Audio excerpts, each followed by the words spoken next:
Hello everyone, welcome back to our channel. और आज हमारा सेल चैप्टर का ये 4th लेक्चर है। इस लेक्चर में हम डिटेल में डिस्कस करने जा रहे हैं प्लाज्मा मेम्ब्रेन, या जिसको हम सेल मेम्ब्रेन भी बोलते हैं। तो सबसे पहले देख लेते हैं सेल मेम्ब्रेन होती क्या है। इस लेक्चर में हम पूरा सेल मेम्ब्रेन के बेसिक फीचर्स, उसके कैरेक्टरिस्टिक्स, उसके कंपोजिशन और उसके कुछ मॉडल, और फिर लास्ट में उसके हम फंक्शन को डिटेल में डिस्कस करेंगे। तो सबसे पहले सेल मेम्ब्रेन को देख लेते हैं। सेल मेम्ब्रेन क्या होती है, उसकी कुछ जो इंपॉर्टेंट प्रॉपर्टीज है, बेसिक प्रॉपर्टीज है, उनको देख लेते हैं। सेल मेम्ब्रेन एक लिविंग मेम्ब्रेन होती है, डायनेमिक होती है नेचर में, और यूनिवर्सल मेम्ब्रेन है। ये हर सेल में प्रेजेंट होगी, अनलाइक सेल वॉल। जैसे सेल वॉल क्या कुछ सेल में प्रेजेंट होती है, कुछ में वो एब्सेंट होती है, जबकि जो सेल मेम्ब्रेन है वो हर सेल में प्रेजेंट होगी, तो यूनिवर्सल मेम्ब्रेन है। Cell membrane quasi fluid nature show करती है। क्वासी फ्लूइड का जो बेसिक मतलब है वो हम अभी जो मॉडल पढ़ेंगे इसका सेल मेम्ब्रेन का, वहां पे डिटेल में डिस्कस करेंगे। Asymmetric mosaic patchy appearance show करती है। अब इसके साथ ही हम कुछ हिस्टोरिकल बैकग्राउंड देख लेते हैं सेल मेम्ब्रेन का, किसकी डिस्कवरी किसने की है, जो सेल मेम्ब्रेन को जो नाम है वो किसने दिया। तो सेल मेम्ब्रेन की जो डिस्कवरी की थी वो किसने की थी, स्वान ने की थी, जो साइंटिस्ट थे स्वान। उसके बाद सेल मेम्ब्रेन को जो नाम है वो दो साइंटिस्ट ने मिलकर इसको नाम दिया था सेल मेम्ब्रेन का, जो है नागेरी एंड क्रैमर ने सेल मेम्ब्रेन नाम दिया है। उसके साथ ही एक और साइंटिस्ट आए थे प्लो, जिन्होंने 1931 में सेल मेम्ब्रेन को एक और नाम दिया था, जिसको हम कहते हैं प्लाज्मा लेमा। तो ये इसके हिस्टोरिकल बैकग्राउंड की बात हो गई। अब हम देखते हैं कि कंपोजिशन क्या है सेल मेम्ब्रेन की। सेल मेम्ब्रेन किस किस चीज से मिलकर बनी है, इसका रॉ मटेरियल क्या है, क्या प्रेजेंट है सेल मेम्ब्रेन में। तो सेल मेम्ब्रेन में लिपिड्स प्रेजेंट होते हैं, सेल मेम्ब्रेन में प्रोटीन्स प्रेजेंट होते हैं, सेल मेम्ब्रेन में ओलिगोसैकेराइड भी प्रेजेंट होते हैं। इसमें फॉस्फोलिपिड्स प्रेजेंट है, स्टीरोल्स प्रेजेंट है, ग्लाइकोलिपिड्स प्रेजेंट है।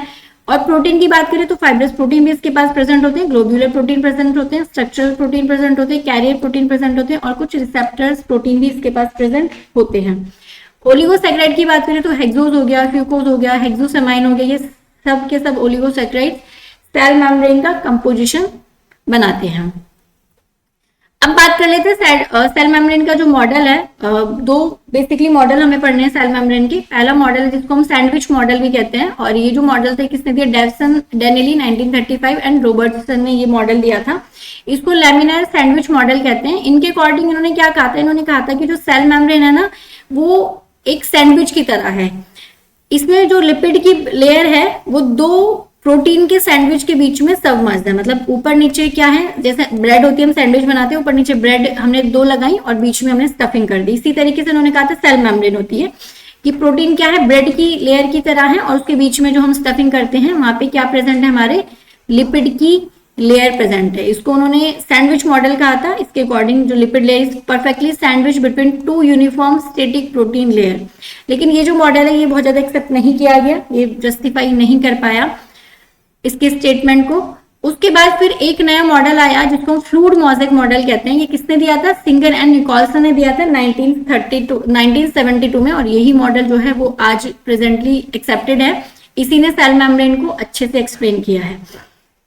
इस मॉडल के अकॉर्डिंग हमारी सेल मेम्ब्रेन क्या है, नॉन यूनिफॉर्म होती है, एसिमेट्रिक होती है, पैची अपीयरेंस इसमें प्रेजेंट है, और ये क्वासी फ्लूइड जो फ्लूइडिटी है वो शो करती है। अब पहले क्वासी फ्लूइड का मतलब समझ लेते हैं, उसके बाद मैं आपको उसका मॉडल समझाऊंगी। क्वासी फ्लूइड का मतलब होता है, ये देखिए जैसे जो प्रोटीन के जो इसमें प्रेजेंट है, जो प्रोटीन प्रेजेंट है, वो प्रोटीन क्या कर सकते हैं, इंटीलेटरल मूवमेंट कर सकते हैं, मतलब लेफ्ट राइट मूवमेंट कर सकते हैं, वो रोटेशनल मूवमेंट कर सकते हैं, लेकिन प्रोटीन के मॉलिक्यूल्स फ्लिप फ्लॉप मूवमेंट नहीं कर सकते, और इसे ही हम क्या कहते हैं, इसका क्वासी फ्लूइड नेचर बोलते हैं। That is known as quasi fluid nature.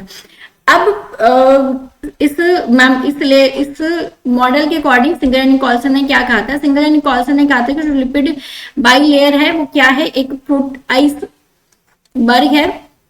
जो लिपिड है, लिपिड एक मतलब एक लिपिड का ओशियन, एक बहुत बड़ा ओशियन है लिपिड का, जिसमें प्रोटीन क्या है, आइसबर्ग की तरह स्कैटर्ड है। जैसे बहुत बड़ा हमारे पास ओशन है, समुद्र है, और उसमें जगह जगह क्या है, आइसबर्ग्स हैं। इसी तरीके से क्या है, सेल मेम्ब्रेन का ही मॉडल है। सेल मेम्ब्रेन के मॉडल में मतलब ओशन है बहुत बड़ा लिपिड का, और उसमें प्रोटीन एज ए आइसबर्ग क्या कर रही है, फ्लोट कर रहे हैं प्रोटीन के मॉलिक्यूल। इसे ही हम क्या बोलते हैं, फ्लूइड मोज़ेक मॉडल बोलते हैं प्लाज्मा मेम्ब्रेन का। ये एक्सेप्टेड है, ये आज के डेट में पूरी तरीके से जस्टिफाई करता है सेल मेम्ब्रेन को। उसके बाद अब हम देख लेते हैं सेल मेम्ब्रेन के फंक्शन की बात कर लेते हैं। सेल मेम्ब्रेन के फंक्शन के बारे में डिस्कस करने से पहले कुछ और चीजें हमारी सेल में प्रेजेंट होती हैं, जैसे कुछ इंटीग्रल प्रोटीन प्रेजेंट है। ये हमारा क्या है, इंटीग्रल प्रोटीन है। इंटीग्रल प्रोटीन को हम क्या बोलते हैं, ट्रांस मेम्ब्रेन प्रोटीन भी बोलते हैं इनको। ये डिफिकल्ट टू एक्सट्रैक्ट होते हैं क्योंकि इस तरीके से बीच में धंसे हुए प्रोटीन है, इनको निकालना इजी नहीं है, आसानी से हम इनको निकाल नहीं पाते। एक्सचेंज ऑफ मटेरियल में ये हेल्प करते हैं। और ये क्या है, X as a carrier protein. Carrier protein की तरह ये क्या करते हैं, काम करते हैं। उसी की वजह से कुछ क्या है हमारे पास यहाँ पे एक्सटर्नल प्रोटीन प्रेजेंट है, जिसको हम क्या बोलते हैं, एक्सट्रिंसिक प्रोटीन बोलते हैं, पेरिफेरल प्रोटीन भी बोलते हैं। एक्सट्रिंसिक प्रोटीन बोलेंगे या फिर उनको हम पेरिफेरल प्रोटीन भी बोलेंगे। पेरिफेरल प्रोटीन को हम इजिली निकाल सकते हैं क्योंकि वो क्या कहते हैं, पेरिफेरी पे प्रेजेंट है, आउटर सरफेस की तरफ प्रेजेंट है, जबकि जो इंटरनल प्रोटीन है या इंट्रिंसिक प्रोटीन है वो बीच में धंसे हुए, इसलिए उनको उनका जो एक्सट्रैक्शन है वो इजी नहीं होता है। अब प्लाज्मा मेम्ब्रेन में ही कुछ ओलिगोसैकेराइड्स के भी मॉलिक्यूल प्रेजेंट है। इस तरीके से ये रहे, ओलिगोसैकेराइड्स के मॉलिक्यूल प्रेजेंट है। ओलिगोसैकेराइड्स के जो मॉलिक्यूल हैं ये क्या काम करते हैं, ये एज ए एंटीजन वर्क करते हैं। उसके साथ साथ प्लाज्मा मेम्ब्रेन में क्या है, कोलेस्ट्रॉल के मॉलिक्यूल भी प्रेजेंट है। अब जो कोलेस्ट्रॉल का मॉलिक्यूल है उसका क्या काम होता है, वैसे तो कोलेस्ट्रॉल अच्छा नहीं होता हमारी सेल के लिए, लेकिन कोलेस्ट्रॉल का मॉलिक्यूल क्या करता है, स्टेबिलिटी प्रोवाइड करता है हमारी प्लाज्मा मेम्ब्रेन को। तो यहाँ पे जो कोलेस्ट्रॉल प्रेजेंट है वो अच्छा होता है मेम्ब्रेन के लिए, वो इसको क्या करता है, स्टेबिलिटी प्रोवाइड करता है। अब बात करें ये जो हमारा लिपिड के जो मॉलिक्यूल है, इसका मॉलिक्यूल ना कुछ इस तरीके से होता है। ये इसका हेड है और ये इसका क्या है, टेल है। जो हेड वाला रीजन है वो कैसा है, पोलर है, और जो टेल वाला रीजन है वो कैसा है, नॉन पोलर है। तो कोई ऐसा मॉलिक्यूल जिसमें पोलर पार्ट भी प्रेजेंट है, नॉन पोलर पार्ट भी प्रेजेंट है, उसको हम बोलते हैं एम्फीपैट्रिक। क्या बोलते हैं उसको हम, एम्फीपैट्रिक उनको बोलते हैं। ये जो हेड वाला जो रीजन होता है ना, ये हाइड्रोफिलिक होता है, ये पानी लविंग होता है, पानी की तरफ अट्रैक्ट होता है, जबकि जो टेल वाला जो रीजन है ये कैसा होता है, हाइड्रोफोबिक होता है, ये पानी से दूर भागता है, पानी को पसंद नहीं करता है। अब थोड़ा देख लेते हैं प्लाज्मा मेम्ब्रेन के फंक्शन के बारे में कि प्लाज्मा मेम्ब्रेन क्या फंक्शन करता है, इससे क्या इंपॉर्टेंट रोल है। सबसे पहले प्लाज्मा मेम्ब्रेन का जो काम है वो है कंपार्टमेंटलाइजेशन। जितनी भी सेल प्रेजेंट है हमारे, जो भी लिविंग सेल हमारी प्रेजेंट है, उन सबकी जो आउटर बाउंड्री है वो क्या है, प्लाज्मा मेम्ब्रेन है। तो उनको एक कंपार्टमेंट प्रोवाइड कराती है प्लाज्मा मेम्ब्रेन। उसके बाद इंटरसेलुलर जंक्शन की तरह भी काम करती है, फिजिकल कनेक्शन एस्टेब्लिश करती है दो सेल्स के बीच में। दो जो जैसे एक सेल ये है हमारी, एक ये दूसरी सेल है, इन दोनों सेल के बीच में जो भी कनेक्शन एस्टेब्लिश होगा वो किसके थ्रू होता है, वो सेल मेम्ब्रेन के थ्रू ही होता है। उसके बाद सेल टू सेल इंटरेक्शन होना है, मतलब अगर इस वाली सेल से इस वाली सेल में कुछ भी ट्रांसपोर्ट होना है मिनरल्स का या मटेरियल्स का, वो किसके थ्रू होगा, वो सेल मेम्ब्रेन के थ्रू ही होगा।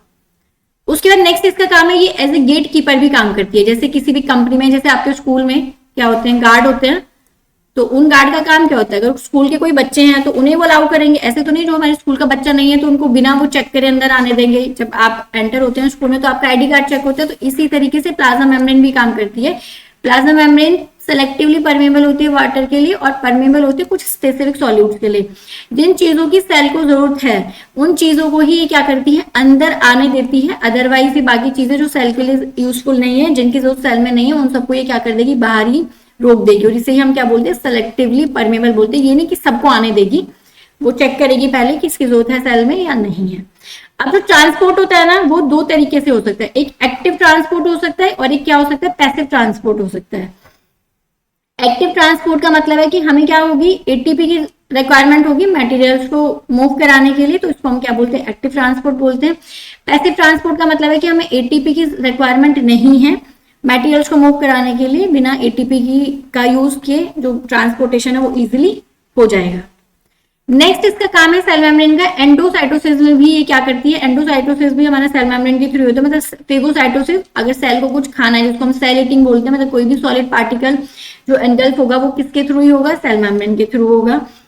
सेल ड्रिंकिंग जिसको हम पिनोसाइटोसिस बोलते हैं, कोई भी फ्लूइड सेल को अगर अंदर लेना है तो वो भी किसकी हेल्प से ही होगा, वो भी प्लाज्मा मेम्ब्रेन से ही होगा। जैसे आप देख सकते हैं यहाँ पे क्या वाटर के मॉलिक्यूल्स है, ये हमारी सेल मेम्ब्रेन है और सेल मेम्ब्रेन धीरे धीरे क्या करेगी, इन वाटर के मॉलिक्यूल्स को अपने अंदर अंदर एंटर करा लेगी। इसको हम क्या बोलेंगे, पिनोसाइटोसिस, जिसको सेल ड्रिंकिंग बोलते हैं, फेगोसाइटोसिस जिसको हम क्या बोलते हैं, सेल ईटिंग बोलते हैं, और फेगोसाइटोसिस पिनोसाइटिस को कंबाइनली मिला के हम क्या बोलते हैं, एंडोसाइटोसिस, मतलब अंदर चीजों को लेना।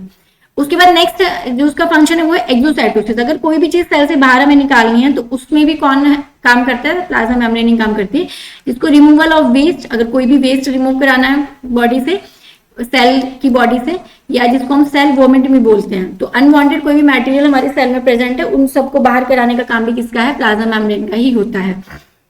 उसके बाद कुछ फ्लूइड होता है जिसको ग्रोथ के लिए जरूरी होता है, तो कुछ वाइटल मटेरियल्स हैं जो रिलीज होते हैं, जो कि हमारी सेल के एक्स्ट्रा सपोर्ट उसको प्रोवाइड करते हैं, सेल की रिपेयरिंग में हेल्पफुल होते हैं। तो ये था हमारा सेल मेम्ब्रेन के बारे में ओवरऑल जो हमने पढ़ा डिटेल में। हमने उसके कंपोनेंट्स पढ़े, क्या क्या होते हैं, लिपिड, प्रोटीन, ओलिगोसैकेराइड्स प्रेजेंट होते हैं। इसके बाद इसके फंक्शन क्या है, गेट कीपिंग, मतलब एज ए गार्ड की तरह ये काम करती है। उसके बाद हो गया बल्क ट्रांसपोर्ट में ये हेल्प करती है, एंडोसाइटोसिस एक्सोसाइटोसिस दोनों। बाउंड्री जैसे कंपार्टमेंटलाइजेशन या फिर जंक्शन की बात करें तो वो भी किसके थ्रू होता है, प्लाज्मा मेम्ब्रेन के थ्रू ही होता है। इसका जो मॉडल है वो किसने दिया था, सिंगर निकोलसन ने क्वासी फ्लूइड मॉडल दिया था 1972 में। अब ये एक ओवरव्यू है किसका, सेल मेम्ब्रेन का, कि इस तरीके की हमारी सेल मेम्ब्रेन होती है। यहाँ पे एक सिंगल पेज पे आपको सब कुछ लिखा, आप चाहें तो उसका स्क्रीनशॉट भी ले सकते हैं। इसमें इसके फंक्शन लिखे हुए डिटेल में, इसका ये मॉडल बना हुआ है, स्ट्रक्चर बना हुआ है सेल मेम्ब्रेन का, और उसके फंक्शन भी डिटेल में लिखे हुए पूरे लेबलिंग के साथ। तो इसी के साथ आज का टॉपिक हमारा सेल मेम्ब्रेन खत्म होता है। नेक्स्ट पार्ट में हम सेल जो टॉपिक है उसके बाकी फर्दर टॉपिक्स को डिस्कस करेंगे। हम डिस्कस करने वाले एंडो मेम्ब्रेन सिस्टम, जिसमें हमें सेल ऑर्गेनली और साइटोप्लाज्म के बारे में डिस्कस करना है। तो stay tune for next part.